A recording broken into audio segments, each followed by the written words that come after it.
Little Mia went to play in the garden every day. Mud on fingers, dirt on thumbs, sticky hands, oh here they come. Mama smiled and softly said, time to wash those hands instead. Soap and water swirl around, scrub until they're super sound. Rub the palms, 1, 2, 3. Back of hands, now follow me. Between the fingers, not too fast. Clean, clean hands will always last. Round the thumbs, give them a hug. Wash the nails, scrub a scrub. Rinse the bubbles, splash, splash, splash. Happy hands in one big dash.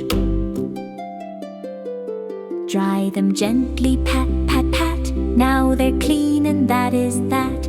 Mia smiles fresh and bright. Clean hands feel just right. So every time before you eat or after playtime on your feet, remember this, it's fun, not tough. Washing hands is smart stuff. Welcome to Cutilulu, everyone! Don't forget to like and subscribe now!